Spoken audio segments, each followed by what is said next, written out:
Hi and welcome to the 46th episode of the Machine Ethics Podcast. This month we're talking with Dylan Doyle-Burke, PhD student in Machine-Computer Interaction and Religious Studies at the University of Denver. Dylan is also co-host to the Radical AI podcast, and this is part one of our two-part episodes with Dylan and Jesse, who host the show. Dylan and I chat about starting the Radical AI podcast, new religions and how systems of belief relate to AI, faith and digital participation, digital death and memorial, what does it mean to be a human and what does it mean to have a good life, computer science education and critical thinking, and much, much more. You can find more episodes from us at machine-ethics.net. You can follow us on Twitter at machine_ethics, on Instagram at Machine Ethics Podcast, or you can support our work at patreon.com/machine-ethics. Thanks very much and hope you enjoy. Hi Dylan, thanks for joining us on the podcast. If you could quickly introduce yourself, who you are and what you do. Absolutely. Well, first, thank you, Ben, for having me on. It's an honor, especially as a fellow podcaster in this machine learning space. So my name is Dylan Doyle-Burke. I am, I guess I wear multiple hats. So I am the executive director of Radical AI, which began as a podcast, and I'm sure we'll talk a little bit more about that, but has moved on to be a nonprofit. We're based out of Denver, Colorado in the United States. And I am also a PhD student specializing in religious studies at the University of Denver. Awesome. So before we dig into some of the stuff on the podcast, because it's really, really nice to both have met you and your co-host Jess previously. We had a conversation and that kind of led into this conversation we're having now about getting together and sharing some of that on the podcast. So before we get into some of the podcast stuff and your background, can you try and give me your definition of what AI is? Yes.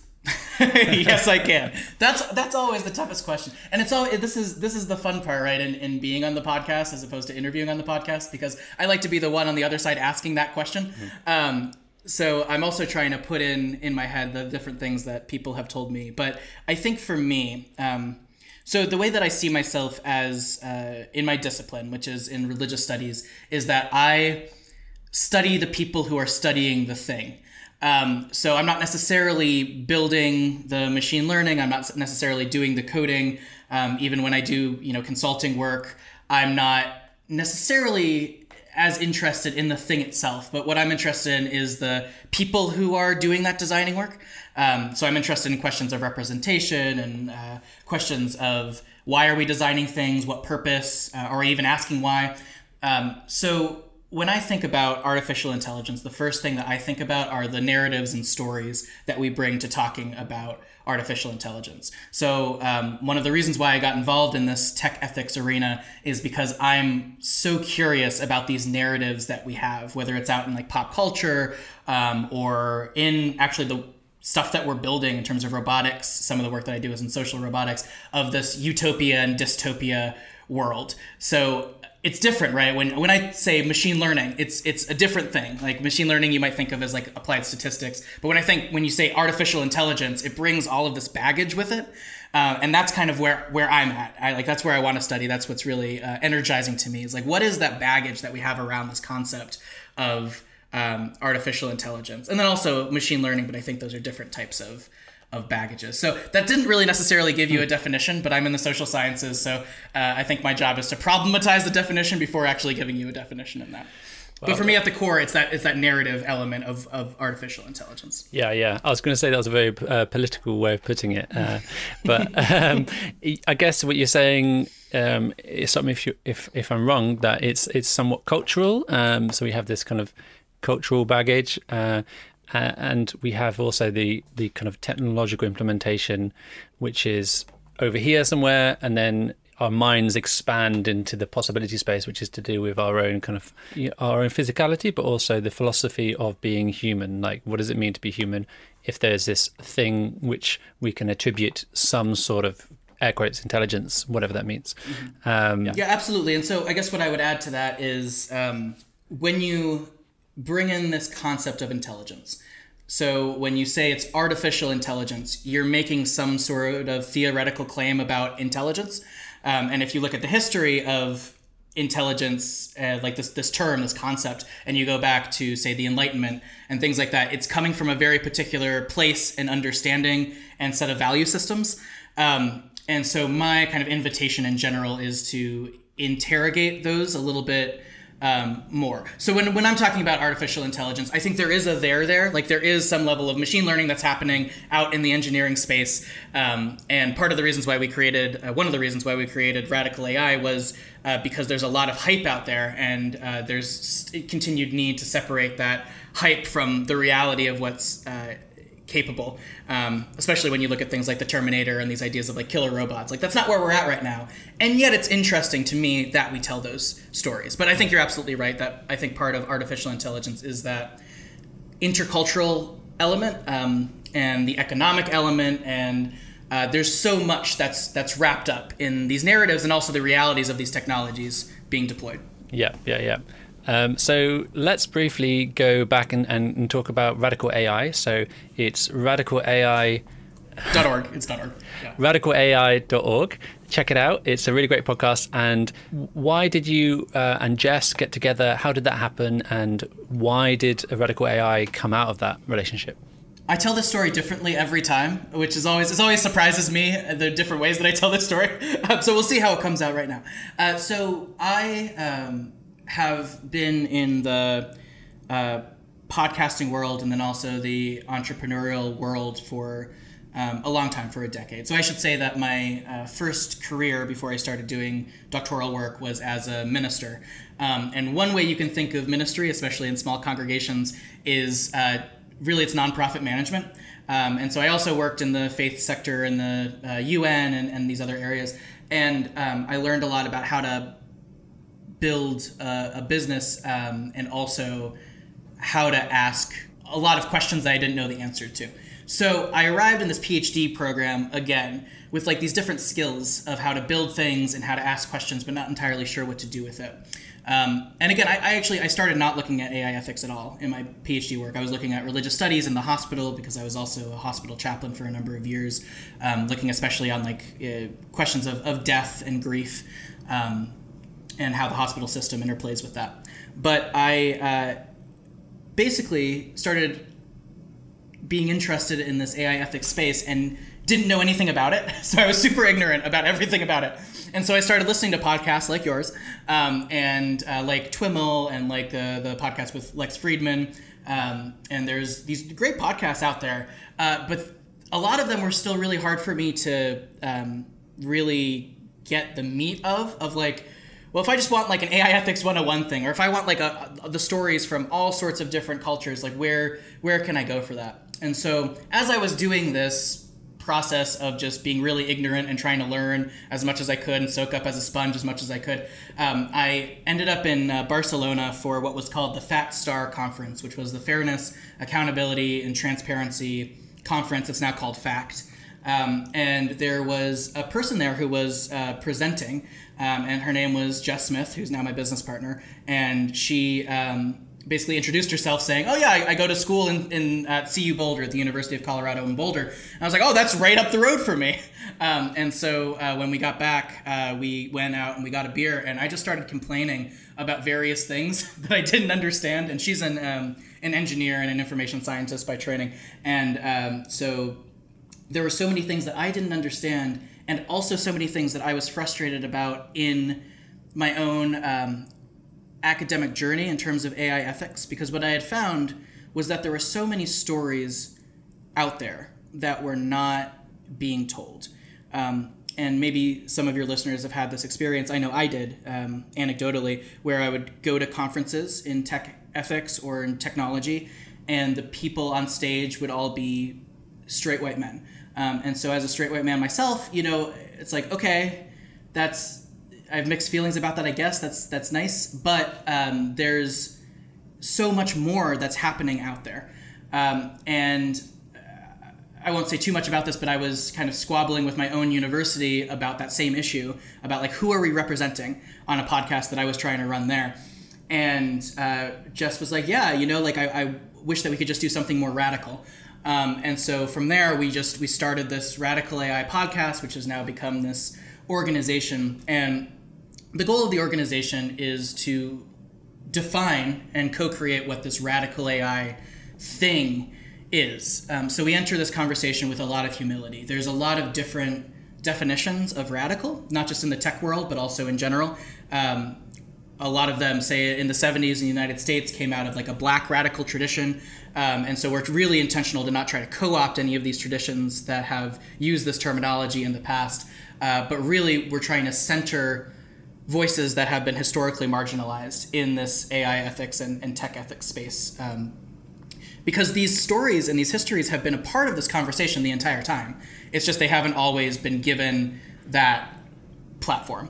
And so the story is just us starting this thing. We thought we were going to get, like 10 people listening to this in the first month. And it's just really exploded, and people have come in from all over the world to listen and to be a part of this community. And it's been really amazing for us, not just as public scholars, but also just in our own personal development as PhD students and as people curious about the world, that people have been so supportive of the work that we're doing. Awesome. So again, check that out, radical.ai.org. What I liked about it is that you have these, disparate personalities who are talking about their own relationship with the technology, but also their own experience. And a lot of them are academics and have a skin in the game, essentially, or business people. And then you're prolific, right? You've done a lot in a very small amount of time. Are you okay? Do you need to lie down? I really wish that I could, but no, we're doing well. We're doing well. We're recording this, it's getting to be August, and so we're actually taking some time off, but we have enough recorded that we can continue to release. We started this project, we launched on April 10th of 2020, and again, now it's August of 2020, and we've released almost like 30 episodes, and like 26 of those have been interviews with some of and I hate to use the word expert, but it's a word. So like some of the biggest experts in like this AI ethics space from across the board. So, Dr. Ruha Benjamin from Princeton, who wrote Race After Technology, Timnit Gebru over in the AI ethics world in Google, and John C. Havens from IEEE, and then kind of the list goes on. And we still, like, every time someone says yes, we're like, why? Why are you saying yes to us to come on this podcast? But thank you so much for your support. So we've just been so humbled by that, and yes, I will take time to lay down very, very soon. Great. We don't want you burn you two out. That's all I'm saying. So I was really interested in, obviously, the podcast, but I was interested in getting you and Jess on because you have these very different backgrounds and you're coming together to have these conversations. And I'm really interested in talking to you about kind of these intersections. So for me, I'm not totally aware, other than some of the cultural artifacts, maybe Black Mirror episodes and things like that, which explore some of the ideas behind maybe something you would like to talk more about, to do with kind of belief systems and artifice or artificial objects. So where is that intersection for you between AI and kind of belief and theology and that sort of area? So I think the first thing that I want to say as a preface is that I am not the first person that has walked this path. So credit to Genevieve Bell, who now runs the 3AI Institute down in Australia at I believe it's the National University of Australia, and she did a lot of work on techno-spirituality, and we can talk a little bit about what that is. And then also Beth Singler is another one of my mentors. She's over at Cambridge, professor over there who does a lot of work on new religions. So if you think about, say, like Scientology or even like Mormonism, religions that have cropped up in the last few hundred years, and how they are interacting with technology. So there's Dr. Ted Weil is another one who's really at my institution at the University of Denver, who's looking at this intersection between theology and religious studies and AI. And so I just first want to name that there's a lot of folks out there that are doing really incredible work, and I'm kind of following in their footsteps. But for me, an intersection point is exactly what you mentioned earlier, is my research question is, what does it mean to be human? And how do these technologies impact, influence, and shape our concept of what it means to be human? Because my thesis is that although technology has existed for thousands of years, so like, fire, it's been around for a while, the technology that we are interacting with right now has a different substance to it. There's a different core there when we're talking about artificial intelligence that is impacting us, I think, in ways that we're not even fully aware of, on that really like deep state of being, like that epistemological, how do we know things, and ontology, like how are we human in this world. So that's my core question of what it means to be human, and how are these things interacting with how we connect with one another. Yeah. And so obviously these are kind of questions that we've been grappling with throughout history, right? That is a core question and a core belief around the ontology of what that means. So you're basically taking some of this work and reflecting on some of those answers and going, but this thing of AI, right, guys? And associated technologies, presumably, maybe. So is there kind of like a headline thing within that at the moment? Because there's obviously a lot to explore there, but is there kind of like what you're excited about in that? So I'm still in the early years of my PhD, right? I'm still deciding what that dissertation is going to look like, as it were. And because of that, one of the blessings of being newer to the space is that I come in with fresh eyes, and also I can study kind of what I want right now. And so I'm straddling multiple different disciplines in the world of religious studies and AI. So part of the research that I'm doing is on social robotics and different moral models that we can apply to this human-robotic interaction space, which is one discipline. Part of what I'm looking at is computer science education, and how we're training folks to think about artificial intelligence ethics. So there's that AI ethics space specifically.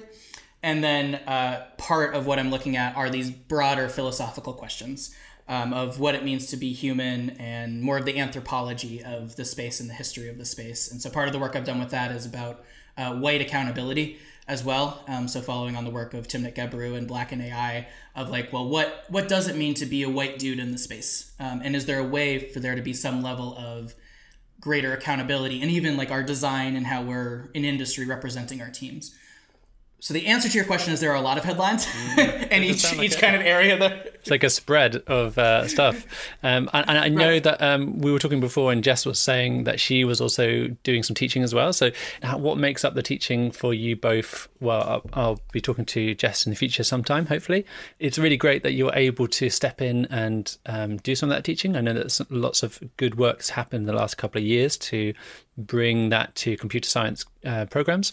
Are you enjoying that? What kinds of things are happening there? Yeah, so to that question, there's a lot that's happening there. I do actually want to put a finer point, though, because I felt like I gave you an unsatisfactory answer to the other one about what's happening in this religious studies space and theology space, because I think it is important even for my research. If you're all right with me going back to that for a second. Yeah, knock yourself out. So religious studies you can think of as like anthropology, essentially, but looking at specifically how groups of people construct meaning around things.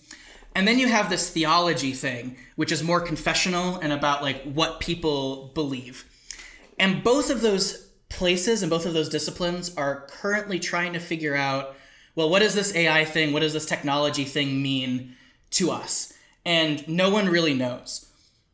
So the reason why I don't have a specific answer for you is more, it's not that people aren't asking the questions, it's that everything is still in so much process. So you have people that are asking these big philosophical questions of, okay, so we have this category of human, what does it mean? What do all these new technologies do with that?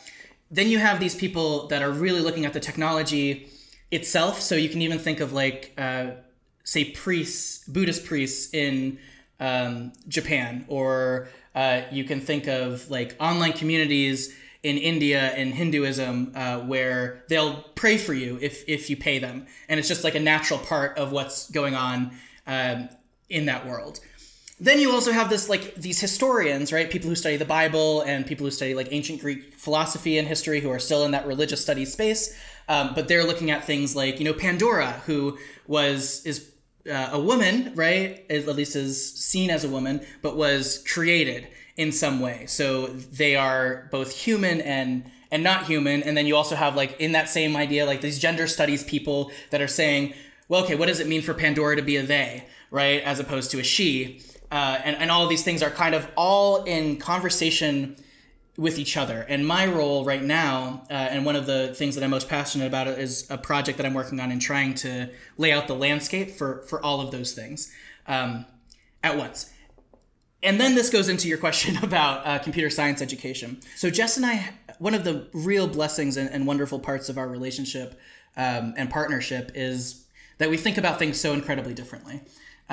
So she is absolutely a STEM person. Like, she's absolutely a math and science person. And I am absolutely not. Like, I can maybe write like a small program in Python, and that's like as far as you're going to get me. I can do some qualitative research, but that's even that you should trust someone else to look at my work. But Jess, that's her place. And so the questions that I bring to this CS education element are very different than the questions that she's bringing. And I'll leave it to her to be able to talk about the questions she's asking. But for me, I'm very much interested in these, classical questions of social science, of like, okay, so who's in the room? How are we designing these curriculum? And then more than anything, why? I think the question that religious studies and social sciences in general have to add to these questions of engineering and technological design, which historically social sciences have not necessarily been part of those conversations. But I think what they can add right now is that question of why and the question of purpose. Because I think the engineers already have the question of how, like, pretty well done. And I don't want to step on their toes, but that question of why, I think, is so important to be able to implement at every level of our training and then also implementation. So when I'm looking at the CS education, for me, it's what are we including, and then why? Are we thinking critically about what we're including, or are we just doing it because it's the way we've always done things?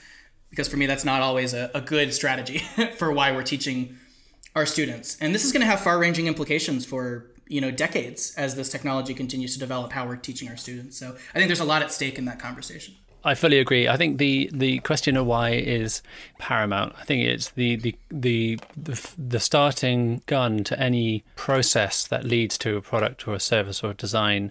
It's not just why is this going to be good for the company, or why is this going to be profitable, or how is it going to be profitable, or some of these questions. These are kind of like inherent questions when you're working within the systems of capitalism and things like that.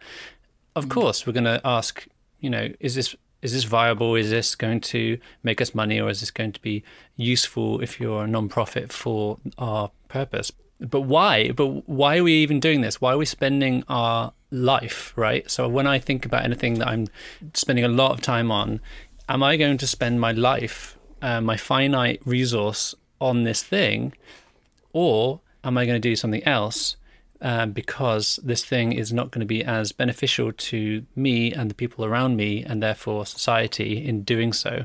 What benefit is it going to hold as a technology that can affect lots of people, right? So, like you were saying just now, we are going to be affected by these decisions for many years into the future, and we better think about it, right? Right. Well, and for me also, there's this. Recently, Jess and I were interviewing this man from the Center. I always get the acronym wrong. It's the CAS. I'm going to forget this. The Center for Artificial Intelligence at USC. And his name's Dr. Eric Rice. And his research is all about AI for social good. And we got into this conversation with him about, well, who gets to determine social good? Like, what is it, right? Like, is it the people at the top of Google who get to determine it? Is it the social workers? Is it the government? Like, who is it? Because at some level, we're giving a definition that has long-ranging implications about social good. And I see that as another way that religious studies, but also the social sciences specifically, can really help this conversation, is not just assuming that we know what we mean, or that what we're saying is the same thing that people are hearing when we say social good, which is also where that intercultural conversation is so important. Also because these technologies are not, even if they're being designed in a particular place, it doesn't mean they're going to stay in that particular place, right? And so when we hold our academic conferences only in the US and Canada, or when we have designer teams that are only people, that look like me as a white man, it's like we're not doing our job ethically, is I guess what I would say. I think there's a real ethical need to ask those questions of representation across the board in all these conversations while we're designing technologies. And do you think the people at Google are the right people? I mean, there's a certain aspect to the situation we have at the moment where we can try and build diverse teams and have diverse voices and do our research and bring in anthropologists and sociologists to help us with that process. And I totally advocate that. But we still have these kind of large hierarchical organizations which are doing a lot of the money-based work, a lot of the large-scale AI work. And is that something that worries you? Or? So, Ben, 20-year-old Dylan is going to hate what I'm about to say right now. Because 20-year-old Dylan was very much an idealist and very much hated capitalism. And right now, I'm much more of a pragmatist. And so I don't Dylan. think... I know. I feel shame saying that out loud. But I think that we have to work in the systems that we have. I think that it's not going to be possible for us to dismantle every system all at once, and that it needs to be an iterative process. But I think what's really important is that we have a clear goal, or at least a vision for where we're trying to head, so that we know what those processes are, and we know kind of what the landmarks are that we're trying to hit along the way in this road trip. And it doesn't mean that this can't change in the future, right? Like what we start with doesn't have to be what we end with. But I'm a strong believer that, we do the best that we can with what we have. And this comes from my ministry too, is like people make mistakes, right? People screw up, the best laid plans like always go awry, and also the best intentions are sometimes the ways that we hurt people the most, even when we're designing technology. And so I don't think the people at the top of Google are bad people necessarily, right? Just like I wouldn't want anyone to assume that I'm a bad person. And I think that there are these like really deeply ingrained systems that we need to look at really critically and take our ego out of it as much as we can, in order to try to create a more just system and a more equitable system out there. And representation is just a part of that, I think. Yeah. I would like to go back quickly, if I may. So you were talking about the system of relationships, intersections between, what you're studying, your PhD. And I'm just really interested to know if you have any thoughts about how those changes in belief systems are going to work into the future with AI. I'll give you some examples, maybe. How is our relationship with death going to change? How is our relationship to being a citizen going to change when, we have this kind of 1984 type situation? And not only can we be somewhat tracked, but also from a baby, we're going to have this data footprint which follows us through our lives as well, which can augment us as human beings. How does that change our situation? And also the transhumanist movement. How can we feel about being a human, being ourselves, when we start more and more? I mean, when I start, we're already kind of augmenting ourselves with phones and computers and all this sort of stuff, and outsourcing. There's a trope about outsourcing our memory and our factual information to these devices. So what kind of futures are we going to be living in, basically? Go. Yeah, exactly. I will tell you the future. That's right. I would love to solve all of that for you. I can give you a little bit of my sense based on my research on that. So I think the first thing to say is that I don't see what's happening in technology as distinct completely from what's happening in religion and what's happening in society and what's happening in our government spaces. I see it as all very interrelated, both practically, like, government regulations impact technology, but also on this greater, like, philosophical sense of there's always something happening. There are always trends, right, out in the world. And it's not just one trend, right? There's millions. So I don't want to universalize, but there's something happening with that's specifically being impacted by technology right now. That is distinct from anything that's happened previously in the world. And so to use your death example, there's one of my mentors at CU Boulder. His name is Dr. Jed Brubaker, and he's done a lot of work on Facebook and mortality. And he was one of the people who worked with Facebook to create this memorial feature where you can make a loved one's page after they pass away into a memorial. And so people can, go and they can leave comments, and there's all these different possibilities. And there are so many different ways that changes our experience of death, right? How old was I? When I was 17 or whatever, and Facebook had just came out, and it was only for college students, and I was lucky because I was 17 and I could get a Facebook or whatever. I would have never thought that would be a space where I would go and be able to, mourn a friend of mine who had completed suicide, right? It's I never would have thought about that. And I think there are a lot of unseen consequences of that, including in our technological design. And that's gonna keep happening. And so you get this interesting trend of, well, what do we do with embodiment? Right. Also with faith, with the Hindu idea that I talked about earlier, before you would always have to go to a Hindu temple in order to get absolved and, light incense and be able to commune with the divine in that space.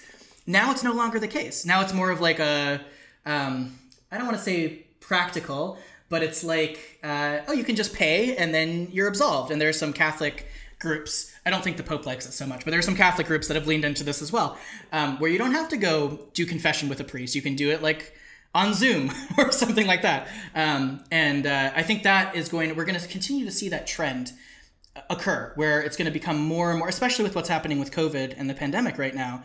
Things have been forced in academia, but also in faith communities, to become more and more virtual. And that's going to have really long-lasting effects for us. And the question is that changing, right? Is that changing something fundamental about our humanity and how we relate to these things that have always been a part of our humanity, like death and like citizenship and like faith? And my thought is that yes, it is, and it's still unclear about how deeply it's really going to play out into the future. You reminded me distinctly of a section from The Handmaid's Tale. I'm not sure if you've read it, where they go and there's prayer shops essentially. And they have and they put a coin in or something like that, and there's a machine, and you can use it to absolve you of your sins or whatever. I can't remember exactly the thing, but it really struck me that you're painting a picture of some of these trends which are happening around the way that we think about faith and think about participating in faith, actually, I guess, and how that's changing. And I imagine, if there isn't already, there must be a lot of potential in the idea of chatbots and GTP3 participating in that world, and into the future, how we would feel about, a pastor or a vicar or a cleric of some shape or form being somewhat artificial. Right. Well, and so then it's a question of what artificial means too, right? So it's meaning not human in that case. But then what if it's human-like? There's this. I don't know if on your side of the ocean, if y'all have Stop and Shop at all, it's just a decent sized grocery store basically.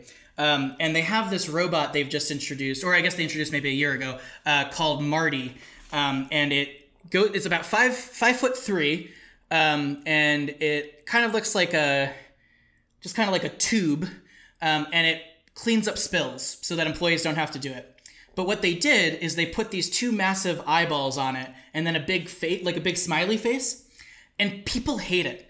People have penned op-eds saying, "I will not go to this grocery store because of this robot, because it scares the heck out of me." And I think that's a microcosm of this really interesting space that we're finding ourselves at, like right now at this point in humanity, where we're trying to figure out what.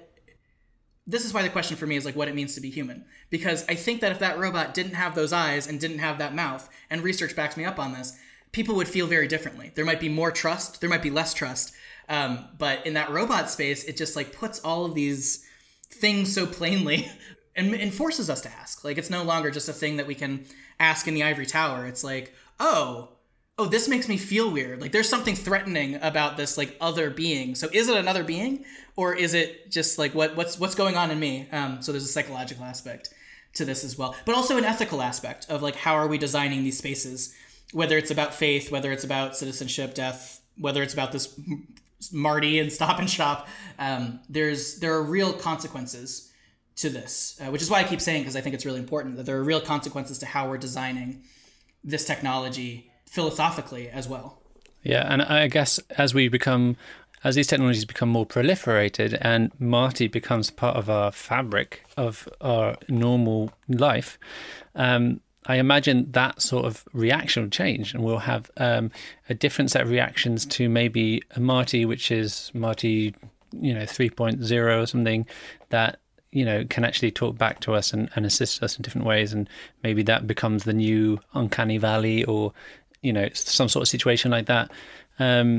It's really interesting to see how this is going to change over the next couple of decades, and how this technology, both embodied but also disembodied, becomes more part of our life and less freaky, I guess, in that way. Mm-hmm. Or more freaky. That's freaky, what I'm interested in. So I was thinking while we were talking here that back in the earlier 2000s, when you and I were both young, Ben, I don't know if you had this experience. I know, maybe you're still young. I don't know, but I had a good amount of friends who were in their early 20s who just didn't want to live in cities anymore, and so they were all pretty hip, and they like to drink out of mason jars and stuff like that, and they all moved into like tiny homes or farming communities, right? And in some ways it's kind of funny, but in other ways it's like they were trying to get back into this like roots of what they thought of as human and what was important. Like, they wanted to get their hands in the dirt, and that was because they had spent so much of their lives in these like urban spaces that weren't giving them everything that they needed, weren't giving them sunlight, etc., etc. And I think we're like, my sense, and this is totally hearsay, but my sense is that we're going to see a very similar, I don't want to say conservative pushback, but we're going to see a pushback to technology in the same way, or at least people who are trying to reclaim that embodiment. Especially with what's happening with COVID and like these virtual spaces. I think we're going to see a real need, if/when this pandemic kind of lifts. The spaces are going to be different, but I think we're going to see this pushback of like, no, we need to be in person. Like, I need to meet with my community in person. And I think we're actually going to see an uptick in people going to in-person churches and things like that following this, but time will tell. Yeah, I will. I'd like to say I'm not a betting man, but I am a betting man. So I'll bet against you on this one and see what happens. I think I'm hoping you're right, because I like the in-person meeting and brainstorming, and my work environment is much more fulfilled in that way, and my social environment, I guess, as well. I'm sat in my home at the moment, and it's boring me with the four walls I see every day, and I have a lovely family, but it's nice to see other people. But anyway, I digress. So just falling off track here. I think that you're. I think that question of fulfillment that you just raised is key here. And for me, the question of what it means to be human is also a question of what it means to live a good life.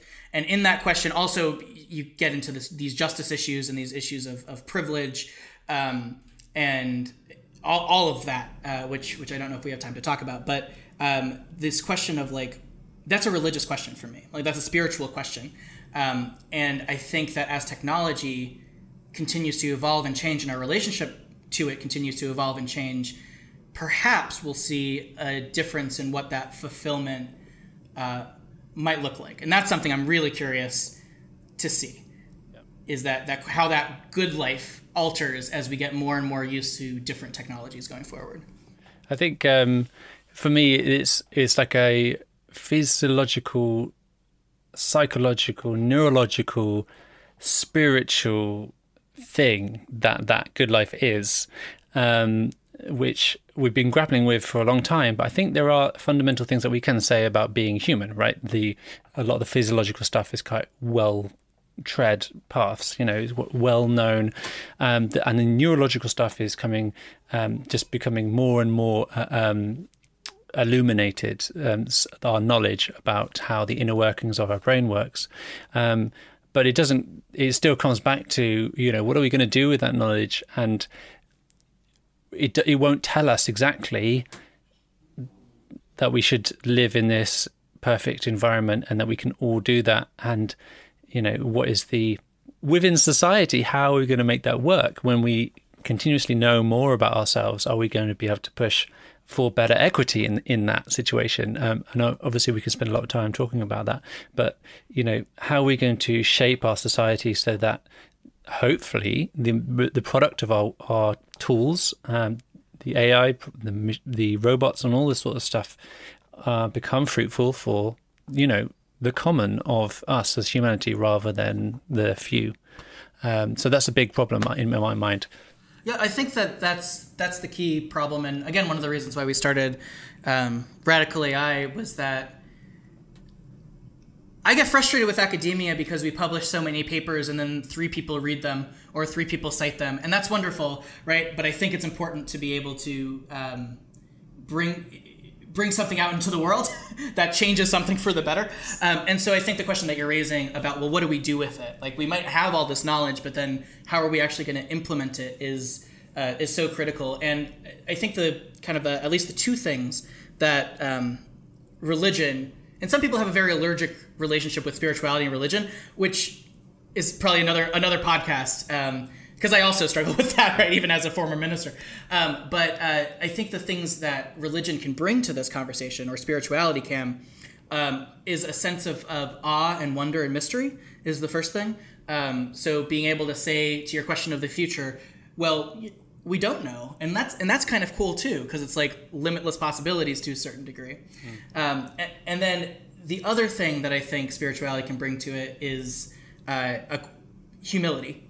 I think that anytime you're in a boardroom and someone says, I have the answer to this societal problem, and this is the product that will solve this, I think you should be really skeptical, right? Because I think that if we kind of take some of that ego out of it and be able to say, okay, well, I don't know, but we're going to do our best with this, then we're able to implement that design a little bit more effectively. And I see that as part of my role as a consultant. I do some consulting work with a group out of Brussels called Ethical Intelligence, who I wanted to give a shout out to. And Olivia Gamblin is the CEO over there. And some of the work that they do and that I do with them is asking those questions of, how do you keep options open as opposed to think that you have the answer or the option. Right. Yeah. And we've spoken to Olivia on the podcast previously, and she put us in contact. So thanks, Olivia.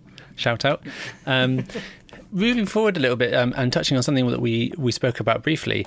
Do you have any thoughts or specific concerns about things like the transhumanist movement and things concerning the augmentation of the human body, but also maybe the human mind as well?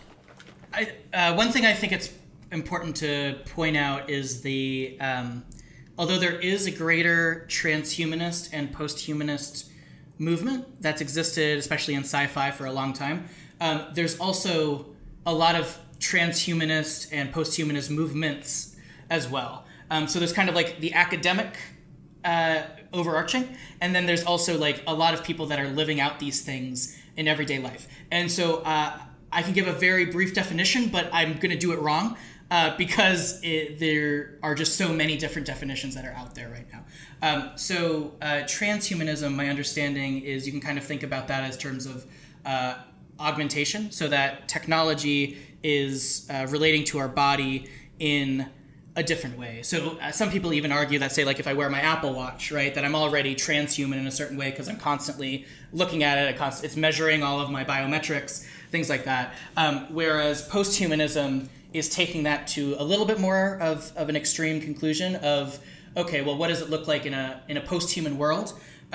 So there's a lot of great like black post-human hip hop that's really awesome, and it's talking about like, well, when the aliens come, like what does this mean? And the reason why it's important that we name that there's a black tradition in that is because posthumanism also has this tradition of because black folks have so often not been seen as human in the colonial context and in the American context specifically, and so there's been this pushback of like, okay, well, what does it mean? Again, what does it mean to be human in an inequitable thing? And looking through this post-human lens, there's almost a way to understand that black experience of never being seen as human, of being in chattel slavery and things like that in a different way.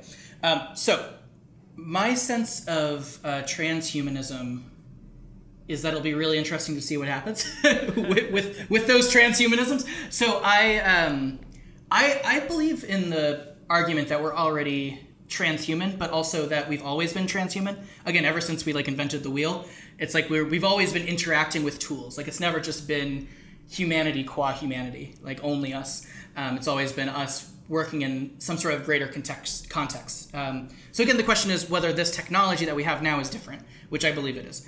And then the post-human, I think I'm going to leave that to scholars that are better equipped to handle that question. I don't believe that we're in a post-human world right now, but I do believe that the question of what it means to be post-human, especially in the stories that we're telling ourselves about the utopia and dystopia of AI, are really important questions, even as we think about justice in our world right now. Great. And I guess the popular idea, which was maybe 4 or 5 years ago, this idea of the singularity, Dylan, are you going to give yourself over to the computer overlords and blend with the AI, or are you going to elevate yourself and become a new entity? Yes. Good. We're gonna have to see. There's this in some of my HRI work, my human robotic interaction work. I've been trying to bring in this theory by Jonathan Haidt, and he talks about moral foundations theory, but his whole thing is like the tail wagging the dog. So like your instinct is actually, we think that we're trying to be moral and that we're like intentional about being moral, but really it's just like whatever our instinct is or whatever we're trained to that like makes us take moral actions. And so when the robot overlords come, when the computer overlords come, I think I'm just going to have to trust my instinct and see if it's fight or flight, I guess, or assimilation, if that's the other option. Yeah. So you're going to lean into whatever your first reaction is. I don't know if I'm going to have a choice depending on if they're benevolent or not, but yeah. yeah, that's true. I think from what I've read, I'm still on the fence. Cultural, the stories and things like that about different ways these things can go, but I think, like you, it'd be interesting to see how these sorts of technologies play out on the horizon, right? This is kind of horizontal stuff, whether it's even possible. But it's still fun to think about, right? So, right, absolutely. Well, and I think this is the point that I've like probably been obnoxious in trying to hammer home in this interview, and I'm not exactly sure why I feel so strongly about it right today. But I think that like these stories are not just stories, right? These stories like matter. The stories that we tell ourselves about the singularity matter in terms of how we treat one another and also how we treat the development and the design of our technology. And so let's continue to be really intentional about those stories, which is why I think the question you just asked is a really good one. Like, I think we should think about it even in the hypothetical, because it tells us something a little bit about where we are right now, even individually. Yeah. That's really interesting. Maybe we can go away and write some short stories and come back and discuss.